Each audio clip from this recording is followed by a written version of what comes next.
வராகியை பஞ்சமி நாளினில் கண்டு வணங்கி வந்தால் பெரும் இன்பங்கள் தங்கிடச் செய்திடுவாள், வரும் துன்பங்கள் தீர்த்திடுவாள்.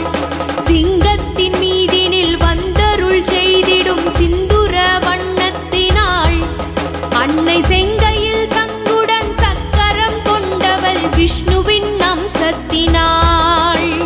பச்சை நிறத்தவள் இச்சை கெடுப்பவள், பாதம் பணிந்து விட்டால் அவள் உச்சத்திலே நம்மை ஏற்றிடுவாள், கொண்ட ஊழ்வினை போக்கிடுவாள்.